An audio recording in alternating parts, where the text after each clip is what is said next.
The shocking scenes we witnessed in Sunderland last night were appalling and completely unacceptable. During the course of the evening, our officers were met with serious and sustained levels of violence. This was not a protest. This was unforgivable violence and disorder. In the face of these attacks, our officers showed unwavering commitment, for which I wholeheartedly thank them, and I'm sure that the overwhelming majority of the Sunderland people also have that sentiment. I can confirm that 4 officers were taken to hospital for treatment last night. 3 received injuries as a direct result of the disorder. In addition, one of our mounted riders sustained serious injuries in an accident and is receiving treatment in hospital.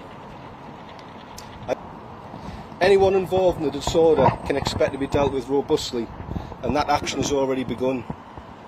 10 people have so far been arrested for a range of offences, including violent disorder and burglary. A full investigation is now underway to identify those responsible. Make no mistake, if you were involved last night, expect to be met with the full force of the law. I want to make it absolutely clear that the disorder, violence and damage which has occurred will not be tolerated. We also know the behaviour displayed in no way represents our friendly and welcoming region. We therefore want to deliver a further message direct to our communities. We are aware that criminal actions we saw last night can attempt to drive division amongst us, and we are committed to make sure that does not happen. We have incredibly close-knit communities here within the North East region that we are proud to be part of and proud to serve. This is just one of the reasons which makes our region such a special place to live, work and visit. We are stronger together. What we saw last night in Sunderland was nothing more than mindless violence and disorder led by a minority with an agenda of hate. What we saw was totally unacceptable. We know that sadly many of those in our city last night were not from here, but came to cause chaos and stoke tensions, and I want to make it clear that there is no place for these people. They are not welcome here. I can speak on behalf of the majority of our region and indeed this city when I wholly condemn the inexcusable criminality that targeted Sunderland and its communities and our police service last night. Violence, looting and vandalism, all this is not protesting, it's criminal behaviour. It is also not mourning the loss of those innocent children in Southport, with whom our thoughts should be.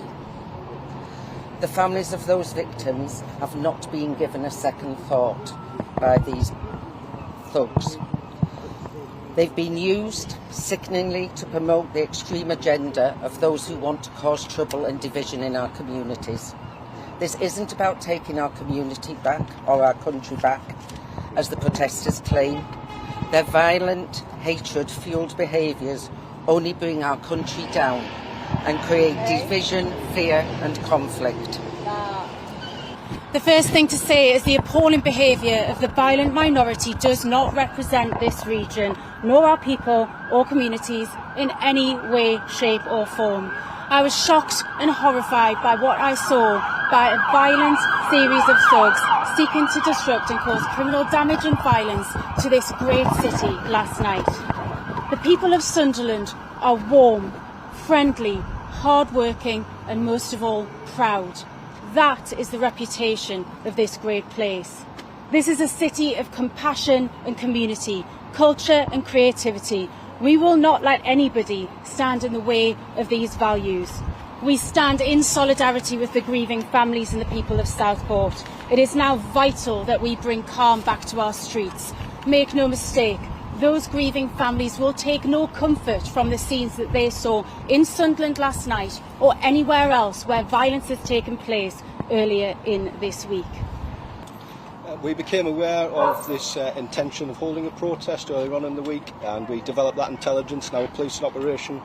We planned for a peaceful protest, but we fully expected, due to the events which have taken place nationally, that there may well be disorder, so we planned for that. It was thanks to the officers involved last night, including officers from across the region that support our operation last night. Thank you.